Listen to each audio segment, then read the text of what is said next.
like, imagine you're Steve and you are playing like full screen against Rob the whole game, and you can't ever get materials or like start anything like really meaningful, and you're just like, your mind is getting whittled down that whole time, right? I feel like that's really like one of the most optimal ways to play against them. And these guys have definitely played a lot. I feel like, oh yeah, can't say I know off the top of my head what their set count is, but I think I've seen both of them win at least one. So I think they probably go back and forth a bit. well, I was scrolling through the old T-Lock Twitter, trying to look for the DFW PR, and I saw quite a few DJDon #1 wins for Shockwave. Oh yeah, yeah. He honestly, he's probably won like 3 or 4 of them, something like that. Yeah. He got his first one a while ago. I'd say probably like maybe over a year ago even. So he's been in the area for a while. Oh, for sure. What a stream of events. Here's a fun fact, maybe a historical fact, if you will. Do you remember the character that DJDon used to main when he first started playing in DFW? Is it like one of the ones he still plays? No. Duck Hunt or Meat Gunner? No. Wendy? No. That's a great obscure guess. No, I believe it was Pikachu. Interesting. I believe yeah, DJDon was a Pikachu. So, way back then. Oh, that's not going to be a kill. Barely. What is the approach here? I mean, like, we know that Atomic is going to let DJDon kind of overextend himself every now and again, or just as much as possible. But what is, like, what's the... Wow, that what's side B just did not work. Right. What's the move here? Neither did up there. So are you asking what's the move for Steve? What's the move for Rob? For either character, like if you're in Atomic's shoes, you're down percent and a stock. I mean, when you're down, it's kind of hard, I think, for either sides. Really, he just wants to get in a situation where he can, in the safest way, either put him off stage to edge guard him, or just get him to use a bad aerial and up smash, whatnot. DJDon is not letting off the pressure though. I love the use of the blocks. Honestly, it's very unique. He is. Wow. Okay, completely ready for that. I would have tried to up smash there. He's a Steve player. This is what makes me say that watching DJDon is actually a lot of fun. He is a Steve player that actually utilizes those blocks to its fullest capacity. Oh yeah. And some don't, right? Some will just build like the little 3-wall. You see him like pinging ponging off of the balls or off of the walls, and then going in, using them to extend combos, really being able to get like maximum value off of them. He just might get maximum value out of this entire game 1. I mean, dude's rocking diamond, has a diamond to also refresh it. That will be the first stock at least. But he's got a diamond that he can actually refresh off spawn. What I will say, I think, oh man, when he has the iron, that's tough to get around. I think it's hard for either character to make a comeback here, and the reason for that is both are so good at the keep out game. But I think if I had to choose one to do it, I think Rob can make the comeback, because Steve does have to extend himself a bit to get into Rob, and if Rob is ready for that, if Rob can place himself, oh wow, if Rob can place himself in the right spot, he can get a lot of damage. Correct. Yeah, one good stray nair will set up a nice combo for Atomic. We know Atomic doesn't normally drop his combos or anything. Way to play off the wall that DJDon built. I love seeing the other player play off Steve's wall. I think that's just like a whole new level of Smash Bros. Oh my goodness, what a reflect. Clean. That was great. Good awareness from Atomic, knowing that he's probably going to come down with Anvil. Use the rotor arm to get the reflector. This is going to be tough. Mash. Oh. That was scary. Wait. All right, we're seeing a game kind of come a bit back into Atomic's court here. It is 1 stock to 1. Oh wow, that did not kill. Okay. He needs to land though. This is the hard part. He's got to get on. Steve getting all the materials. I feel like past a certain point, he's just gonna get them. So right, like, but out of the pickaxe here, looking for the up smash or the anvil out of his shield. No shot. That is a he popped off it. Did you see him pop off? Hey, that was a 3-stock comeback. Yeah, I know. DJDon is not happy about it, and I wouldn't be either. But like, ooh.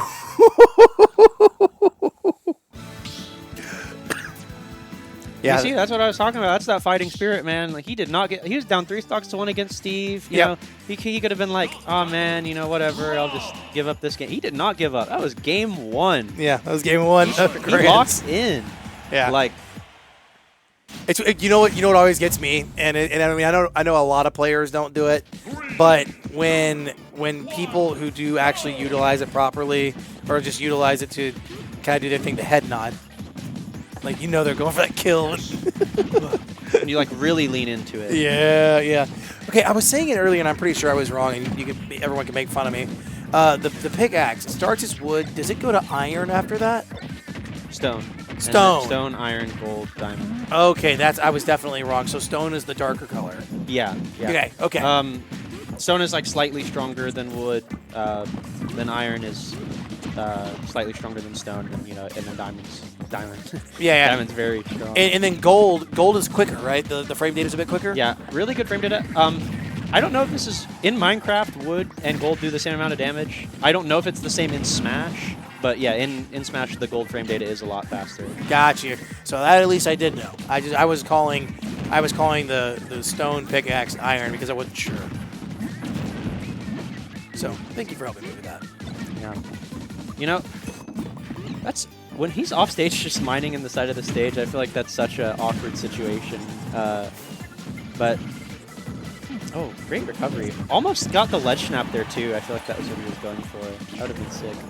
There's a lot that DJDon does. His movement as Steve has always amazed me. But what kills me is when he SDs, when I'm like, I know you can get back. And he's just kind of floating and then just boop. Boom, bam. Going all the way up.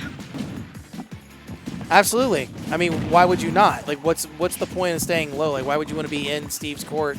Especially when DJDon has such this momentum, this gusto with him right now. I feel like he could get a lot more, like, when he's just off the stage there. He's kind of just coming back on and, getting into the neutral. I feel like really, like, I don't see anything stopping him from, right. Sitting off there and mining until he has everything he wants. That is true, because what are you going to do? You don't have any, like, as Rob, you don't have anything that's down air, Well, it's awkward because, you have to bail up smash. But that's what I'm saying. Like, what's the risk? Like, the risk, I don't think is worth the reward, because you have to wait for the blocks to go away.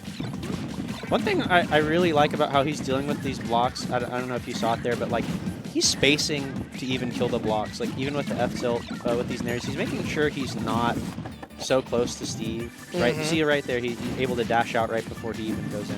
And now Steve's no materials, none at all. He does have diamond, but you are in a great spot as Rob here. Catches the minecart with the gyro. That is another great thing that Rob has in this matchup, is he can contest that with a projectile. Yeah. That's right into the up smash. And I feel like if Nair actually would have hit, he would have been able to, like, at least power through that slightly better. But Nair didn't even connect with the up smash. He loses diamond right there, right? Did you see that? I did, yeah. His pickaxe is gone now. But it doesn't matter. Right back. Uh-oh. Oh, wow. Okay. He's all the way. Does he make it back? I don't think so. Okay, you know what? He went all the way out there to edgeguard him. I like that. Respect. I think DJDon did it because he knew he like was sure he had the kill. I think he could have actually made it back there. So that was really good recognition by Atomic to cover the one spot that he had to go in, get the big meaty bear. Now, is he one stock? Yes, they're both one stock. Well, we were in this position last game. There's no way, right? There's no way twice. Up smash is a bit stale. I mean, it probably doesn't. Rob is heavy. Probably doesn't kill until it's about now. Yeah. Oh well, now he's a diamond. Maybe like a little, maybe like 108. Let's give him like a couple extra %. Maybe a grab and a little pummel. And now DJDon just stacking up on those materials. This is where it gets a bit awkward because eventually he has to press the advantage, right? Correct. If you want to kill Rob, right? You have to. I feel like you have to make a move, right? Because if you're just doing this, right, you can keep getting materials, you can keep setting up, but it's going to be awkward for you, especially because you see Rob keeps getting these, like, stray hits. Oh, great catch on the gyro. Uh-oh. And now you're off stage. and Atomic is just playing his game. This is where he wants DJDon to be. He is literally forcing him to approach, use his materials, essentially waste them. He's gone through how many diamonds so far in this stock alone? 2? Yeah. I think that's his 3rd right there. Oh, no. Don't get caught by that. What an anticlimactic ending. Right? Almost another 3-stock comeback. 2 back-to-back there for Atomic. Very close. Yeah, we're seeing he does not want to go down without a fight. No. But I think in these last stocks, you can definitely see a change in the pace of play from both players. I think DJDon's resorting to a bit more of a defensive play here, definitely setting up those walls, getting behind it, making sure he has the diamond, throwing out those mine carts. Relatively hard to challenge, but even sometimes we see Atomic hitting them with the bears or with the gyro. Oh, it's a little combo starter there. Good 50%. Do you think? Okay, now this is something that I like as a viewer, not as somebody who's trying to like really be like a solid commentator here. When you're watching Steve get that first hit, get that combo just going, can you tell how good the player is, like the person piloting the character, just based off of the route they take? Not always. Like if I'm just saying, you're looking at one, right?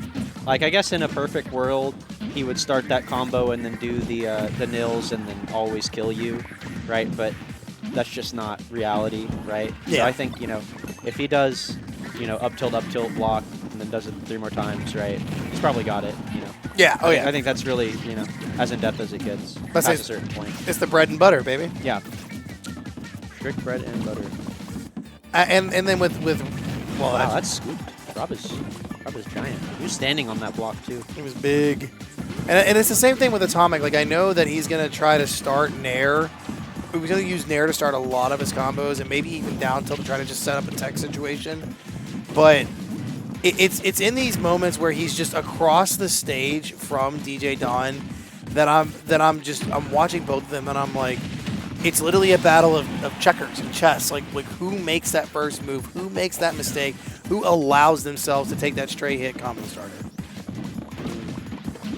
You see Atomic at 150 here, still pressuring against DJDon. Has him in the corner, but not overextending. Kind of just taking it slow. All he needs is some extra credit, some percent. Anything is good at this point. Doesn't need to get a kill. Doesn't need to go too ham. Has him off stage though. Oh, goes high. Great recovery.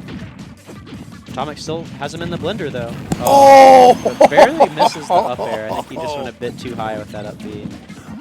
Why do they do that? Why do they do what? Why do they start, like, standing up B? What, is there something that happens because of that?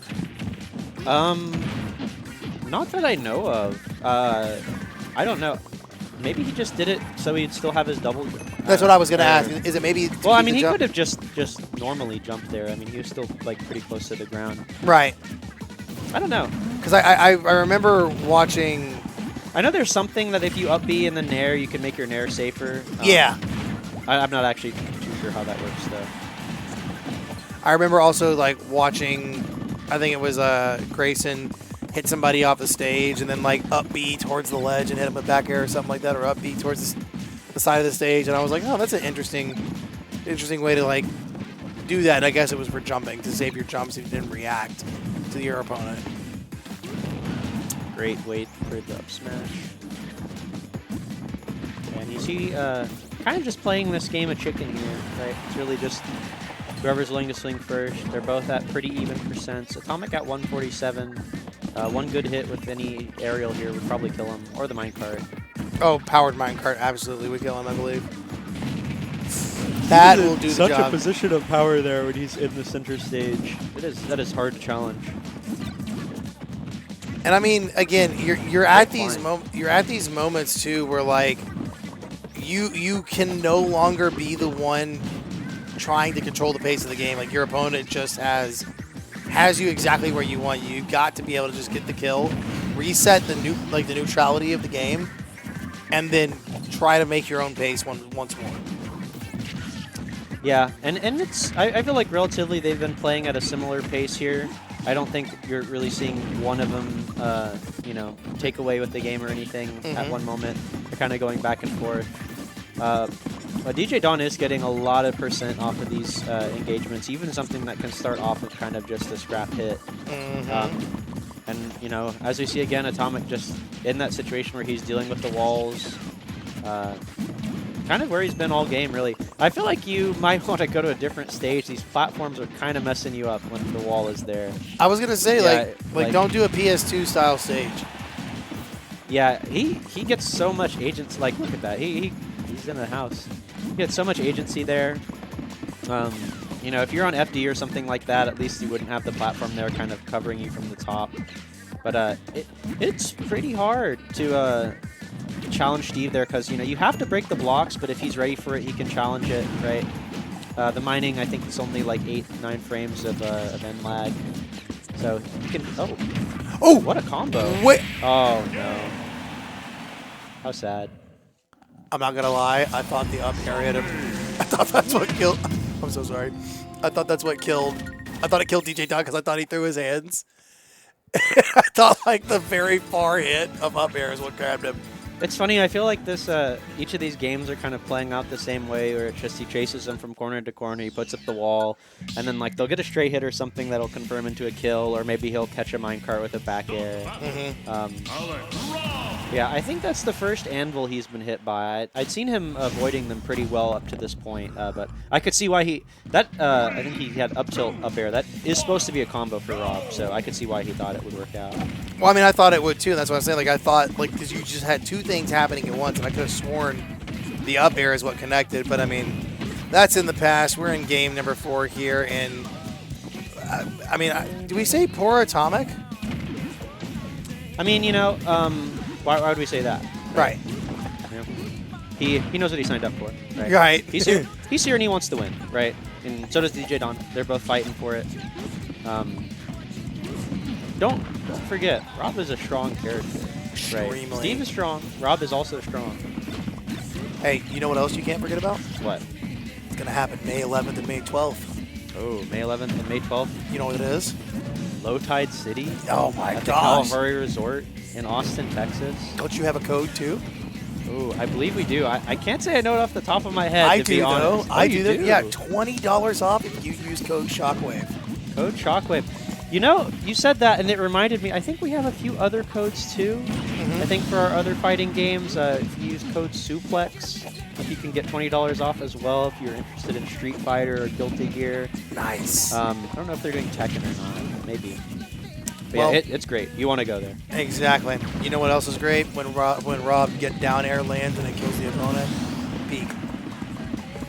Steve though, less of a peak. I don't know. It's just me. Have you played Steve? I have. And when I He's play, really fun. when I play randoms with my friends, every now and again, I'll get Steve and I'll try to figure it out. I'll try to do the stuff. And genuinely, I have fun playing the character, but I can actually see how bad it, like I see how on the receiving is why people get frustrated with this. Yeah.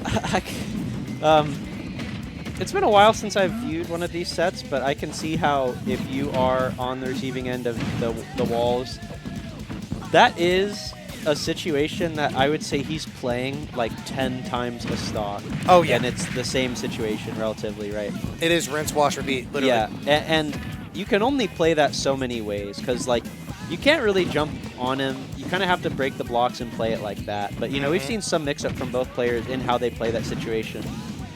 So it is interesting to see what they can come up with. And again, who better than somebody like Atomic to know exactly what the viable solutions are, or at least to a fault, know the best way to play around somebody like DJDon? Could up smash that fair, maybe not. I don't. It's pretty safe at times. You talking about the powered minecart? The back air when he landed on a shield with back air over there. He could have dropped shield right there and done an up smash. Yeah, it's pretty quick. It's quick. It kills. I think it would kill him at probably like 90, 100.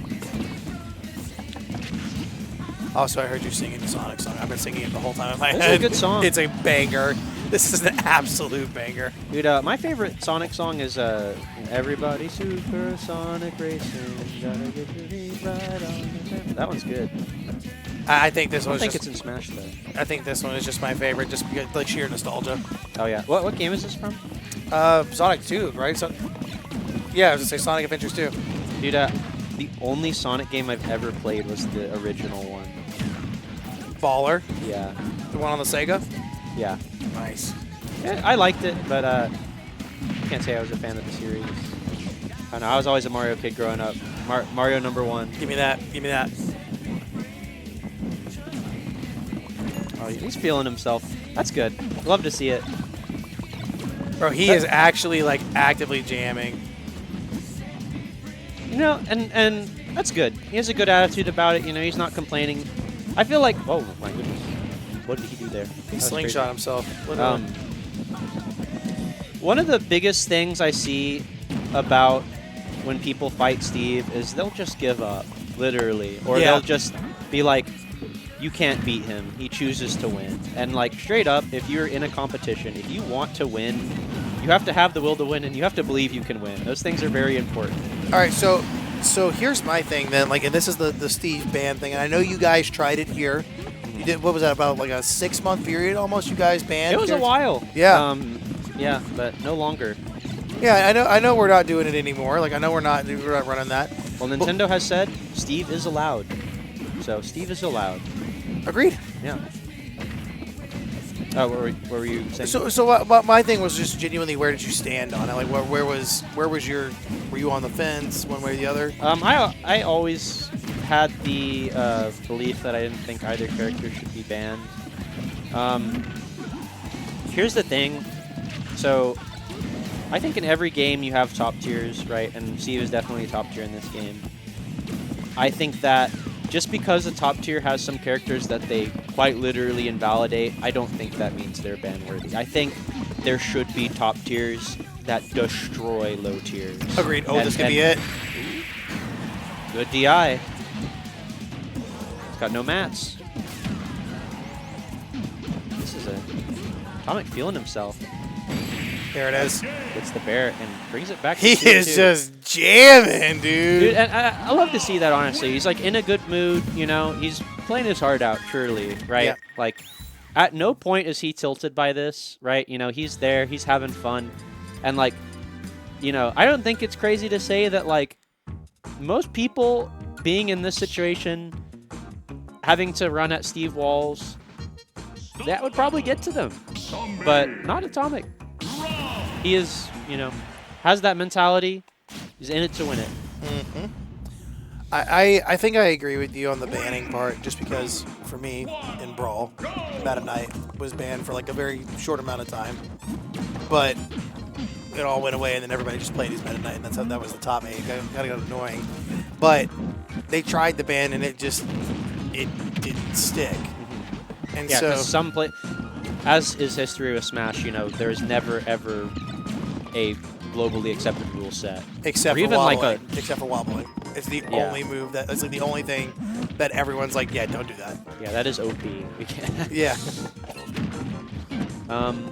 You know, I feel like we've talked a lot about what Steve can do, so let's kind of touch on what Rob can do in this matchup, right? Sure. Oh, he's just taking a little nap there. He's sleeping. He's a zombie. He's dead. He's in the ground. I think some of the strengths Rob has in this matchup, the gyro, that's really good. As you see that right there, it can contest the minecart. I think the laser helps him as well. Having those projectiles that are relatively low commitment, that's pretty good to have against Steve, especially one that beats minecart, which is his main get-in tool, get-in slash, you know, kill you tool. Ideally, if you're playing well, you shouldn't get hit by the minecart, right? You can get around it. It's relatively slow. The powered minecart's a whole other beast in itself, but he doesn't always have that. I think Rob could go even with Steve. I think Rob could do pretty well. Oh, see? Gyro. Bailing him out again. Just holding onto it here. I think that is the right thing to do. I also think that the biggest thing as well for DJDon specifically, just the player that DJDon is, he should be dead. Yeah. The player that DJDon is, he is so smart when it comes to playing around gyro. Like, he knows that if he throws minecart out, it could possibly be stopped, and so he'll jump and catch it. He'll jump and try to like stop it from happening. He'll jump at any moment he can to stop Atomic from even approaching in the slightest. The way he places the blocks, also in the direct path of the gyro being thrown, I think that's also very smart as well. Yeah, and I think that just comes with the player, though, not Steve. I think that's him as a player. yeah. Now, we see Atomic with the lead here. I feel like, oh, and there it goes. I was gonna say I feel like this is the first like solid lead you've seen him with, or stock lead. I feel like most of the time DJDon's the first one getting the stock, and Atomic's kind of playing on the back foot. But you know, like I said, you know, he's in it to win it. Has momentum going into Game 5. Kind of just clutched up that Game 4, so I think we see him feeling himself a bit. Ooh, beats the gyro. Catches it. One thing I don't like about items in this game is I feel like it's really easy for characters to kind of just Oh, did I kill? No. Not close. It's really easy for characters to unintentionally catch items just when they're doing aerials. Yes. Big time agree. I actually big time agree with that. I've been in the situation where someone throws my own banana at me, and I'm just like, I did not want to catch this, and I got punished for it. Oh, and dude, that's so many minecarts that he's caught, which, you know, I feel like that's, you know, instinct, right? Like, minecart's a really great option, but he's getting caught for it a lot off stage here, and Atomic is capitalizing off that. You see him still bopping his head, feeling himself. He's up a lot. He's not even really in danger of dying here unless it's to some kind of crazy combo. I mean, it is Diamond, though. We have to remember that. It is. I mean, I guess if he gets forward smashed, he'll probably live at center. Maybe. I like how you were like, uncharged, like, maybe, you know. Yeah, you see him fighting here. And this is... So, I think the thing that DJDon can struggle with here is mentally, this is hard on both players, right? Correct. I'm sure. Correct. When you play Smash, you want to hit people. Yes. It feels good, right? And tell me it doesn't feel good. Land one Captain Falcon knee. One time. It feels good. I couldn't say otherwise, right? So I feel like even for DJDon, when he's the way he is playing optimally is he's setting up that wall, he's getting behind it, he's getting what he needs, right? That can take a toll on him as well. Correct. Right? Because I'm sure he probably doesn't want to do that, right? Yeah. For most of the game, right? He, as anyone would, he wants to get those combos, he wants to hit, you know, he wants to get in a good string, right? So I think right now what we're seeing on this Game 5 of it's really coming down to the mental stamina of both players. Or at least that's how I see it. Oh, you live there. Oh, you don't. I saw the blue text spot. That's exactly what I was going to say. It might have been, I know he has